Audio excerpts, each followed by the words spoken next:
I'm doing very, very well. By the way, the Washington Post has 10 reporters on the Denny Hastert story. Yeah, and apparently the other media have followed suit. So nobody's around for whatever the Clintons are doing this weekend. What the Clintons are doing, and they never had 10 reporters on the allegations of rape against Bill Clinton, did they? No, they certainly didn't. It'd be nice if they could put a couple of reporters on the missing emails, but... Yeah, right. Andy McCarthy, you have a wonderful, what we call Encounter Broadside, which is these are almost like Thomas Paine pamphlets on these various subjects that you write. And on this one, and you can get it, folks, on Amazon.com, is entitled Islam and Free Speech. I read it. It's magnificent. It caught my attention, particularly when we see what's going on with Pamela Geller and so forth and so on. First of all, what motivated you to write this? And secondly, what do you think about what's going on, how we self-censor in this country?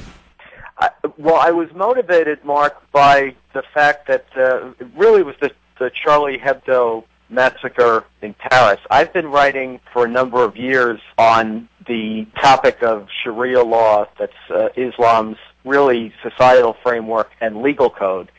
And in particular, I've been focused on the repression it does on free speech and how foolish it is to try to assimilate Sharia law with American law, particularly the Bill of Rights, particularly the First Amendment. But Andy McCarthy, it's fundamentally impossible, isn't it?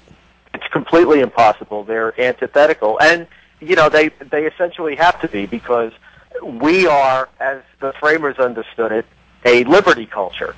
And the idea is that you unleash the ingenuity of free people with as little interference as possible from the government.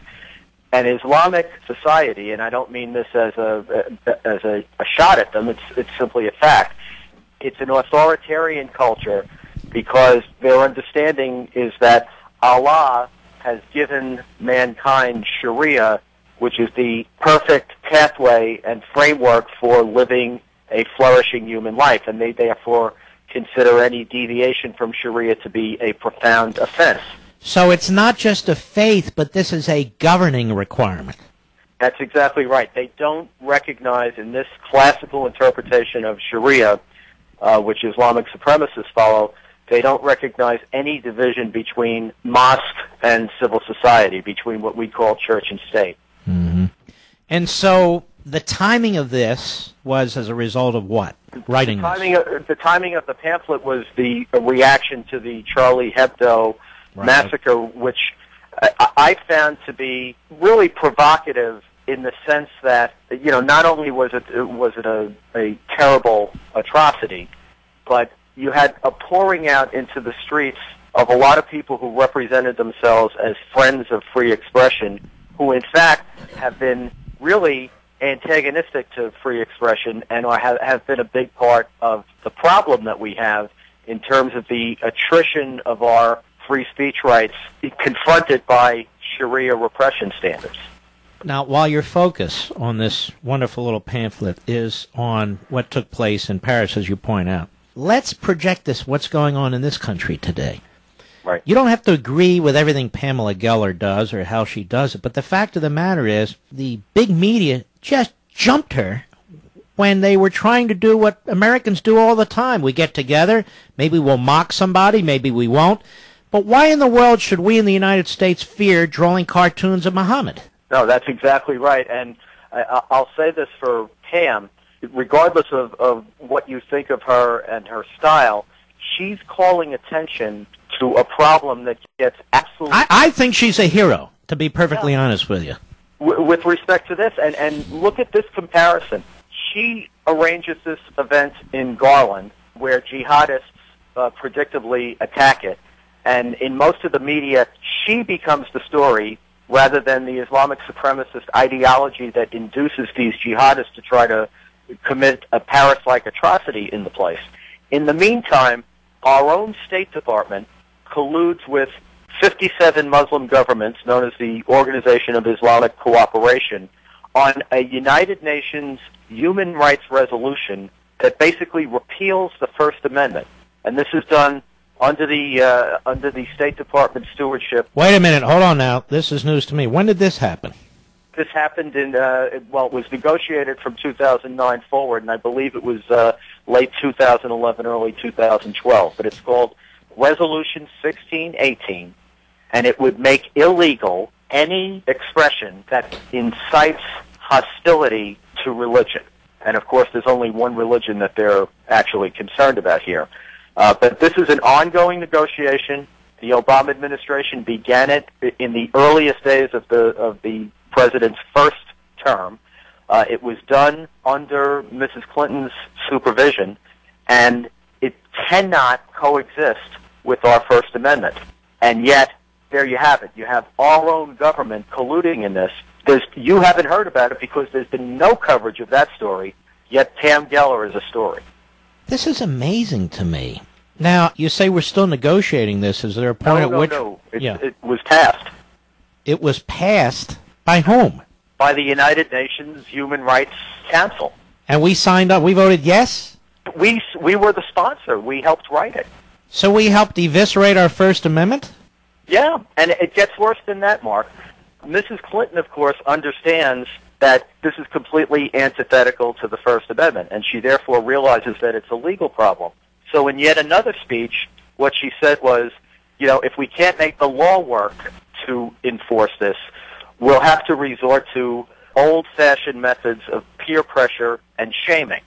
So we're not talking here now about, a community enforcing society's own standards. We're talking about the United States government using extra-legal, extortionate pressure tactics because they have essentially signed on to a resolution that blatantly violates the First Amendment, and the only way they will be able to carry it off is by putting pressure on people not to engage in the kind of speech that they disapprove of. And after she made that speech, lo and behold, what happens in connection with the Benghazi massacre? With respect to that producer of the video that they fraudulently blamed for the massacre, they trumped up a prosecution against the producer for essentially exercising his First Amendment rights. Andy McCarthy, it is frightening, it's disgusting, it's so infuriating. Let me ask you a question. Is there anybody in the Republican leadership even talking about trying to take steps to address this? I don't think so, Mark. I think, there has been... I'm frustrated at myself, Andy, quite frankly, for not knowing about this, but go ahead. I think that, when it comes to Islam, the Republicans seem to treat it like a third rail. I think there was an analogous issue, which I know you talked about a good deal about, that didn't implicate Islam, but was an attempt by Democrats to essentially repeal the First Amendment under the auspices of campaign finance reform.